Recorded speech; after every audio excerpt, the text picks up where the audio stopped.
أنا أعرف بعض الناس لا يعرف من السلفية إلا الردود، إلا الردود، همه ليل ونهار العلم عنده هو الردود.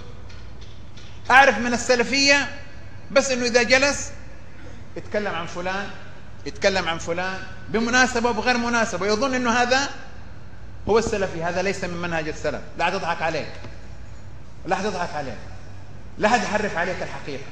هذا ليس السلف، هذا ليس منهج السلف. ليس منهج السلف هو ردود، ليس منهج السلف هو فقط الكلام في فلان وعلان والكلام والسؤال.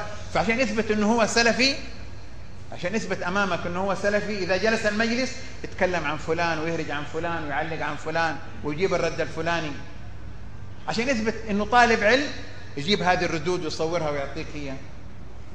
هذا ما هو منهج السلف. اللي قال لك انه هذا منهج السلف ترى غلطان. منهج السلف اتباع ما كان عليه الرسول صلى الله عليه وسلم واصحابه، الرد في محله، والكلام في الجرح والتعديل في محله، والقيام بأمر العبادة والسلوك والمنهج في محله، وفي كل شيء له محله ولي ميزانه. أما أنك تعرض السلفية بهذه الصورة وتبغى من الناس ما ينكروا عليك، فلا والله أنت شوهت السلفية، لا والله أنت شوهت السلفية. هذا غلط، هذا غلط. اللي يبغى السلفية منهج إصلاح ودعوة، اللي يبغى أنه إذا أخطأ الإنسان على طول يدمره ويكسره وما يخلي له منسم يرجع فيه للحق، هذا مو سلفي.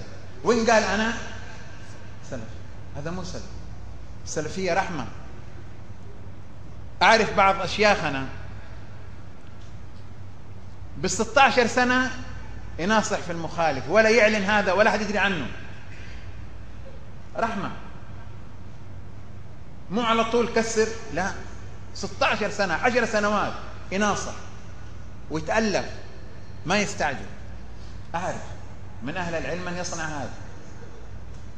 فاللي يظن أنه الردود وأنه الكلام في فلان وفلان وفلان وإسقاط فلان وكذا ونحو ذلك بدون أن يكون لديه توازن وتعلم للعلم على وجهه وأخذ الأمور بطريقتها الصحيحة، ترى ما هو سلفي. وإن جلس من الصبح لليل يقول أنا سلف، إن جلس يردد آيات وأحاديث من الصبح لليل. الخوارج كانوا يرددوا آيات وأحاديث، هو خارجي باسم سلفي، لأنه هذا من صور الخروج على الجماعة الإسلامية، هذا من صور تشويه السلفية. اللي يجلس ما له هم إلا الكلام في فلان وفي فلان من الدعاء اللي أخطأوا وما يزن الأمور بميزانها. هل في أحد سلم من الخطأ؟ ما في أحد، كل ابن آدم خطأ. الله عز وجل مع الكفار يقول ولا يجرمنكم شنآن قوم ألا تعدلوا. لما أنت تتعامل مع الخطأ من هذا الشخص كأنه كافر، كأنه خرج من الملة والدين، هذا عدل؟ كل شيء يحطوه بميزان. ولذلك هؤلاء يندهشوا لما أحد المشايخ الكبار يتكلم عن خطأ فلان ثم بعد شهر شهرين يقول ما في مانع اسمعوا له. كيف خطأوا هنا وهنا يقول كذا؟ ايوه، هذا عالم، هذا فاهم، هذا فاهم. هو يريد يستألف هذا الرجل ويريد أن هذا الرجل يصلح حاله ويعطيه فرصة، وفي نفس الوقت تكلم عليه بقدر الخطأ اللي أخطأ فيه ورده وبين له الصواب، ويرجو إن شاء الله أنه تقبل هذا الصواب. وخلاص بلاش إحنا نزيد الفجوة، نحاول نستألفه. ترى يا جماعة حتى السلفية من المفاهيم اللي انحرفت عند بعض الناس، ينبغي الانتباه إلى هذا.